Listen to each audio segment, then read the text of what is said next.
What's going on, everyone? Welcome back to another post game here on Mets Central. And the Mets win 6-3 over the Los Angeles Angels, completing the series sweep, doing exactly what they should be doing to a piss poor baseball team. Going into it, I just wanted 2 out of 3 at the very least. And it sucks that I had to kind of have those expectations or kind of set the bar at, okay, a series win is acceptable because, like I said, you should be sweeping a team like the Angels, that thankfully they were able to get the job done. And the biggest thing is that you got the contributions from the guys that have not been giving the contributions as of lately. You get a solid performance from Sean Manaea, giving you some decent volume compared to what we've seen since his return from the IL. So a lot of good to take away. And in my opinion, this was the best game of the series played by the Mets. The only ugly, to be completely honest with you, is Jose Butto not being able to play good or to give a good outing and get you enough outs to where you could save Raley a little bit more for later. And then Edwin Diaz has to come in and get a 4-out save, which wasn't fun. But overall, still their best performance of the series.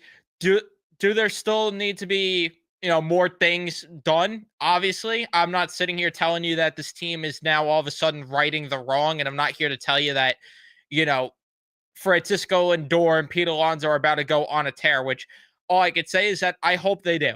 I hope that those guys start to tear it up, and I hope that they get on the right track from this game, and we can look back on it as that. But unfortunately, we're in a wait and see type of mode here because at the end of the day, I mean, they should be beating up on this Angels pitching staff the way that they did. So, again, this was probably their best performance offensively. Still want to see more, but overall, at least it was a positive today that you were able to see Brandon Nimmo start things off with that leadoff home run. It was a positive when you get later on in the game and Lindor comes through with a timely hit, which he has not been doing as of lately. He hasn't been getting any hits lately. So it was nice to see him break out of the slump a little bit there after you have.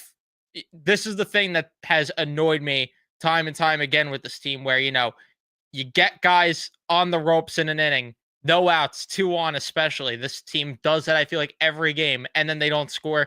Lindor comes through with that big single. And then Alonso ends up hitting a home run not too long after to really break the game open. Lindor again had another big hit in the bottom of the 4th inning to help keep the lead get expanded there. I wish they would have scored more in that 4th inning, but you get a 6-1 lead. Now, again, if you really want to nitpick here, and I would say it's fair if you want to, because this team should be a little bit better than this, but they didn't do anything much offensively after those innings, which does suck because it was the same guy that they were beating up on earlier in Eder or whatever his name was, or I think that was his name. Eater. I don't know. Either way. Yeah, and then the only other negative, like I said, Brazoban just not, or not Brazoban, Butto rather, not good. Brazoban was fine, which I thought initially the plan was going to be, okay, you let Brazoban get 6 outs, and then you go to Raley and then Diaz. But I didn't mind going to Butto there. Like, I don't have an issue with Mendoza going to Jose Butto when he did. You had a 6-1 lead at that point. Let the guy get work coming back from the IL. And I thought, okay, maybe you could actually squeeze 2 innings here, and then you go to Raley in the 9th, and then you save Edwin Diaz overall, even though you got an off day. It'd be nice to avoid using Edwin Diaz, was kind of my thought there. But unfortunately, that's not what happened there. And Butto just not able to get, I mean, he got 2 outs, but just didn't give you enough. Thankfully, he did get that 2nd out from Neto, because then you go to Brooks Raley, which I didn't love him walking Shanuel on 4 pitches, but he gets through it either way by getting Trout to hit into that ground out. Struggles a little bit in that 8th inning, which forced Diaz to have to come into the game. And man, Diaz got bailed out huge on that Rengifo at bat. I will say that, which I couldn't tell because I was in attendance, which also I do apologize for going live late. That is in part of why, but he got bailed out badly in that Rengifo at bat because I checked the box score after. Did not realize how many times he missed the zone with his pitch. So I thought The second strike, he definitely missed the zone on from where I was sitting in the stadium. I was like, that looked pretty outside to me. Maybe it's just I'm wrong, and maybe it's where we're sitting. I don't know, but I did not think it was a strike in the moment. So after looking at the box score, I'm like, oh yeah, that actually makes a lot of sense. And there ended up being an ejection as well. The Angels interim manager Ray Montgomery got tossed in the eighth inning, arguing a couple of calls there, which honestly I can't blame him after the way the Renjifo at bat went. And Diaz did scare us a little bit. He hits Chris Taylor on the first pitch, and then he ends up coming through though, gets the strikeout from Neto. Shanuel grounds out, Trout pops out, and they win it. Which, yeah, I mean there was that home run from Trout as well in this game, which Sean Manaea let up. But overall, I was very happy to see Sean Manaea give 5 innings because I was worried. Okay, the pitch count's getting a little high, unfortunately, because he didn't have the sharpest second inning where he loaded up the bases there, worked out of it, allowed the home run to Trout, which I don't know how Trout even got a hold of the ball there, though, because and 103 off the bat, nonetheless, when it was that far out of the zone is insane. The dude is just a freak of nature. But I was worried, okay, you might not get 5 innings from Sean Manaea. But thankfully, in that fifth inning, he faced the bottom of the order. And I was like, okay, Neto's the last batter anyway. Please get him out.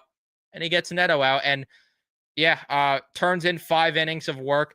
Definitely weird what's going on with Sean Manaea because the velo is all over the place. And I don't know. I'm wondering if it's something where he's trying to hold back on the velo unless he absolutely needs to dial it up because he was all over the place. Like there were times he was touching 93, 94 with the fastball, but then there were times and the average ended up being he was throwing it around 90, 89, 90 the fastball. So very bizarre the way that Sean Manaea's looked thus far in the limited sample size. Like I said, I don't mind if he's going to get through these outings anyway, and then he could dial it up come the playoffs. But I do worry.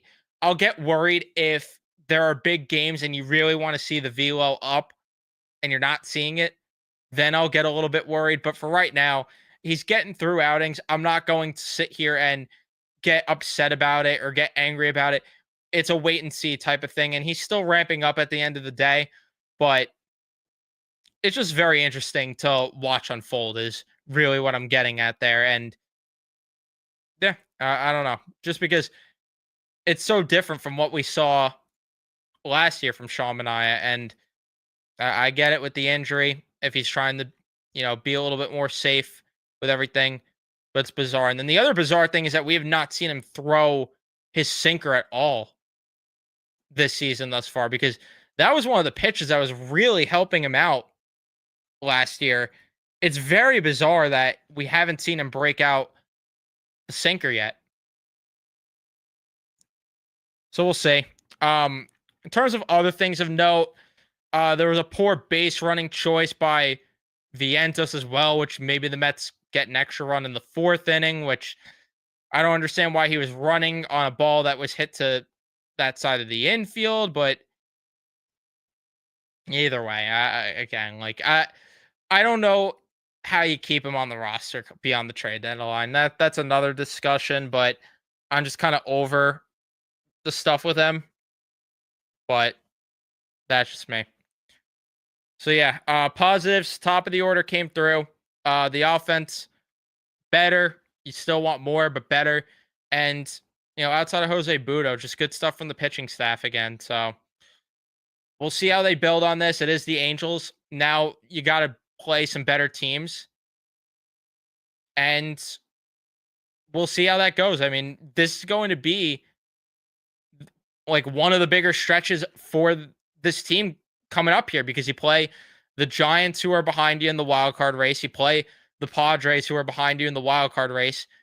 This is a huge test for this ball club to show, all right, this is where we are. We could win the division, which is what I want them to do. To me, you got to win that division. Gotta win the division.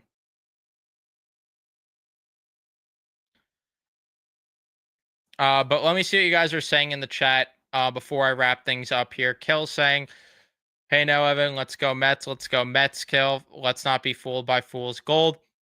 Not fooled by fool's gold, but you know, you guys, yeah, call it like it is. Positive day for the most part. Obviously, it doesn't mean they're going to build on it. We got to wait and see. But I also do gotta say, Mendoza deserves credit for me because I like the aggression with Edwin Diaz putting him in when they did. So credit to Mendoza on that one. Would I trade Vientos in a package for pitching? Yeah. To me, you gotta move on from Vientos. I don't see any value here anymore. His bat's not good enough, which he did have a double, and then it got tainted by poor base running, which is part of the Vientos experience. And then he doesn't play the field well either. So you got to move on, in my opinion. Will they? I don't know, but I would because to me, I think he could get better value by acquiring a different bat, and then where does Vientos go from there if you acquire another bat?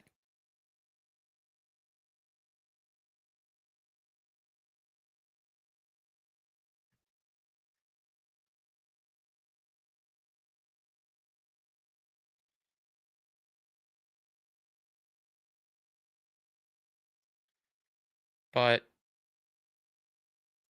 yeah. I'm going to wrap things up here, though. There will be a podcast episode tomorrow to break down this entire series, talk about what's coming up. So thank you for tuning in and watching. Leave a like if you enjoyed, subscribe, turn on your notifications so you know when I upload or go live, and I'll see you guys in the next one.